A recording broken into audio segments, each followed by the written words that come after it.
Hello, and today we're doing an FPL review of game week number 28.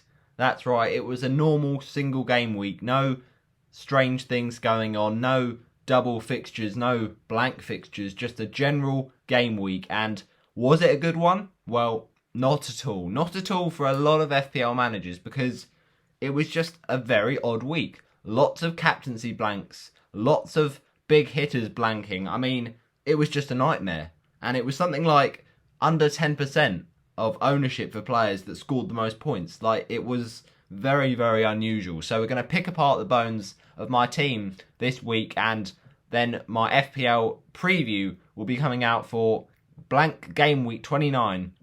And that will be, of course, on the very much interesting time of Saturday, 11 o'clock.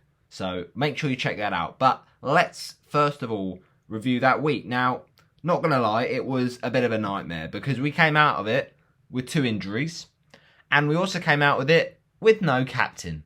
That's right. It's a green arrow. It's a green arrow. You'd love to see it. So how we've managed a green arrow this week, I really don't know. But we've done a few worldies. We've done a few decent scores. But ultimately, green arrow is what we needed. And it's a nice little pick-me-up. So we finished the week on 59 points. And that was after auto subs. And the reason for auto subs is we had a few missing players, basically. But we got an extra 8 points from the bench after the auto sub. So that was really nice.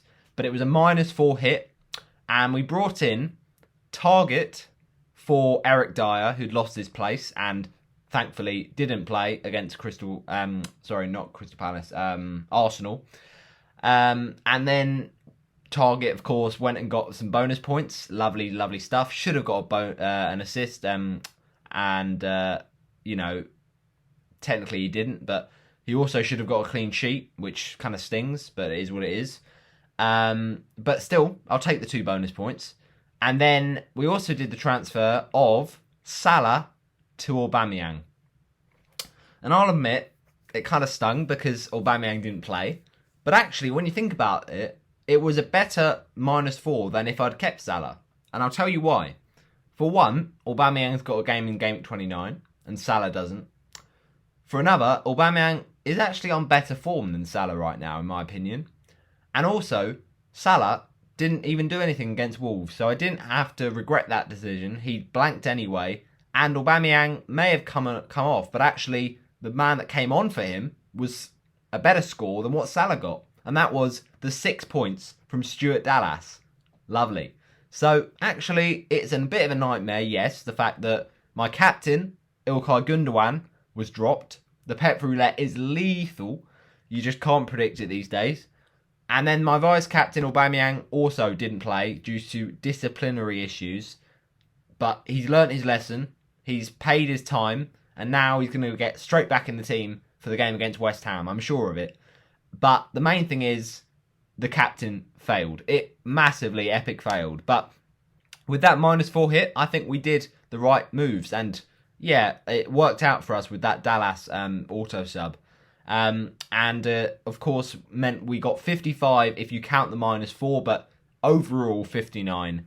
Now, Edouard Mendy, why did we bench him? Now, it was a tough one because we had Martinez playing Newcastle, a team without Wilson, without St. Maximan, without Almiron, and just absolutely gutting that he concedes his goal and gets his clean sheet snatched away in the last seconds of the game. Just absolutely robbed, and it was a bit of a nightmare. I felt come the end of that game that I'd been nicked a bit. I'd been stolen my FPL points because Martinez was on for a big points haul. But ultimately, it's a shame. But we still do have good options because on the bench was Mendy, and you'd say that Leeds is just as good as a fixture maybe, but Newcastle were looking really, really shy up front.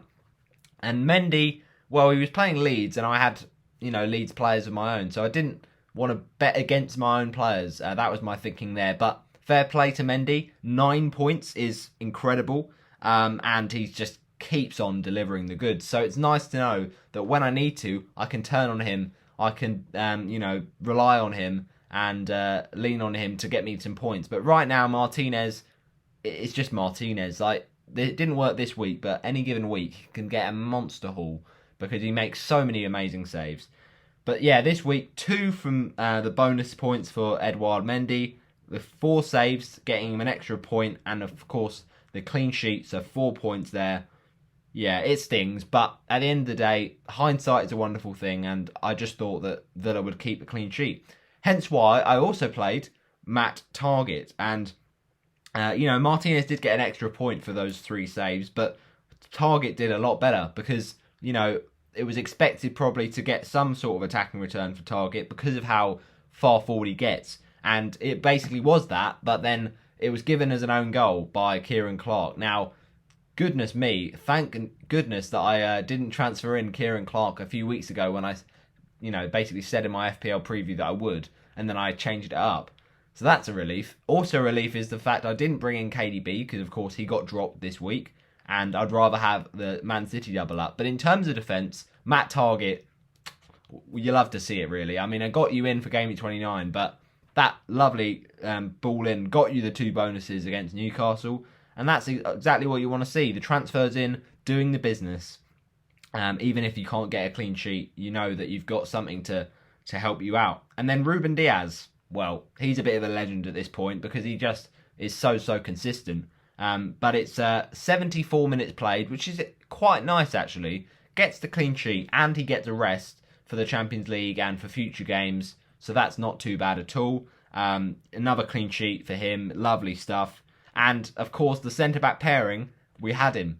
We had John Stones, the absolute GOAT. What a legend. I mean, he's just done so many great things for me from this team. And 2 bonuses, a goal, a clean sheet. Thank you very much. 14 points for the defender. Imagine if we'd have vice-captained him instead of Aubameyang. That would have been insane. But I did want to just have different captains and vice-captains from different teams. It's one of those things, we captained Diaz last week and we probably won't captain the defender again.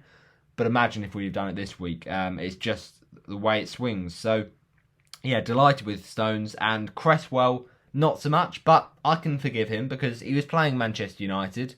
The attacking return just didn't come, and ultimately West Ham, they didn't really test Man United that much defensively, but in terms of Man United's attack, it was fairly tough to go up against, and even with their injuries of Martial and Cavani, they're still a decent side to play against. So, yeah, I'll take that one on the chin. 2 points from Cresswell.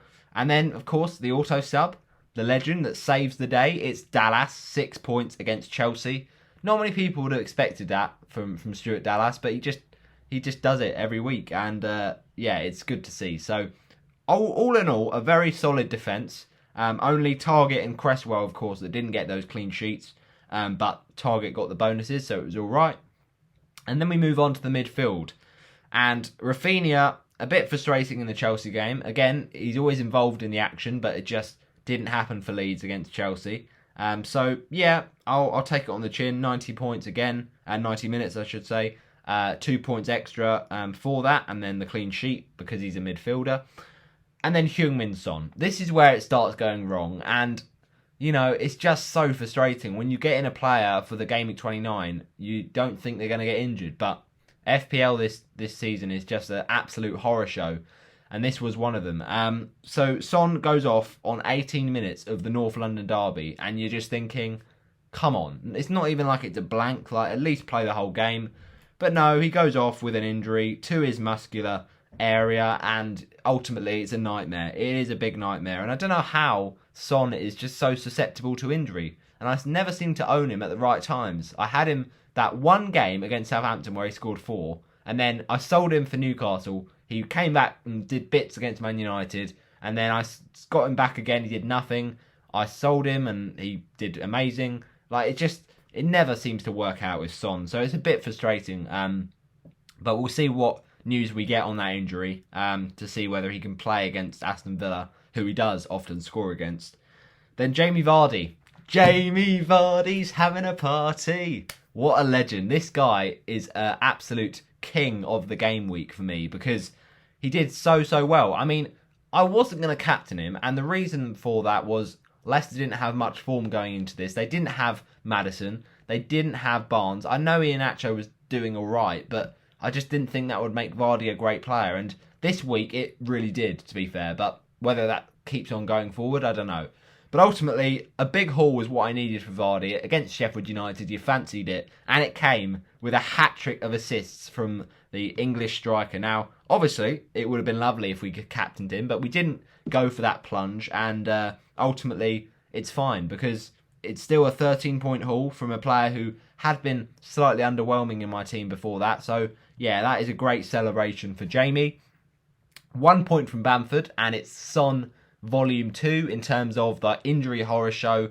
He goes off and he just kind of lands quite awkwardly on the leg. And yeah, it's a really annoying one. Gets a knock in that game.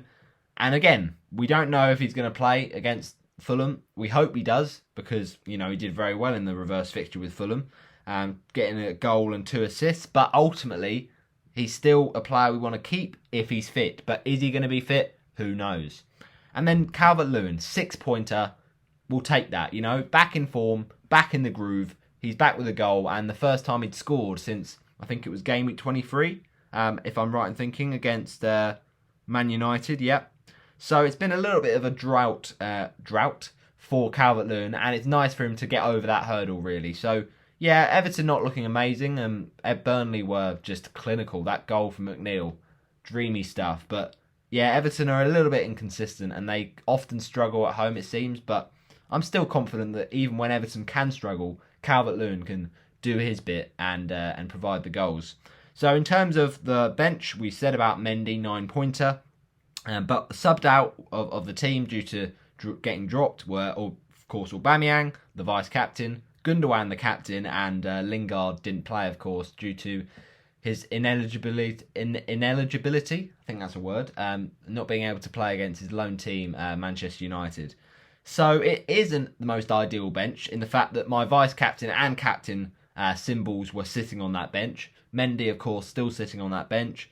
And we knew about Lingard a few weeks before. But yeah, you know, it is what it is. It's not the best of weeks, but it's a green arrow and it's 59 points. We don't mind it too badly.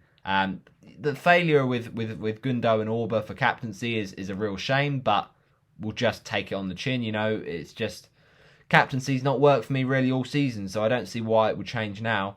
But yeah, very happy with Duke Dallas. Does it again with the clean sheet, and I don't know what I'm going to do about Son and Bamford, but let's hope they're back in full swing. And Target gets the bonus. Beautiful stuff, and it's a green arrow, and that's all we want in FPL, to just keep on climbing in rank, and it's up by 44k to 406,000, and are you ready for this? And 403. So yeah, I'll take that. Considering I was on 450k before this game week, it's a massive increase. When a lot of people struggled, I got above average. I had a decent week, and we'll take it ultimately. Even with the 4-point hit, we didn't do too badly. So yeah, not too shabby. The change was of about plus 9.75% in terms of the increase. And overall points now, we're on 1,740. So yeah, the captains are painful, I'll admit. But at least the green arrows are coming, and we've got that to turn to. So ultimately, I think that this week has been an interesting one. As you can see here with the likes of Martinez in goal and Cresswell and Dallas and Stones and Diaz. It's not a bad week. It's not a bad week, but it's ultimately not an ideal one either. So yeah, we will move to game week 29 now, the blank game week that we were all dreading. We've got to face it. We've just got to get it out of the way and you know, bite the bullet really. So let's see how that goes and see if we can once again get a green arrow. But it's a massive dub really this week to get that green arrow and to just keep on improving. So hope you have enjoyed my FPL review for game week 28. If you have, smash a like on it. Comment down below, by the way, how your team got on this week. I know it was a bit of a nightmare for a lot of people, unless of course you triple captain John Stones. But if anyone did that, then fair play. And also fair play if you had Iheanacho in your team. But thanks for watching this FPL review. I shall see you next time. Bye bye.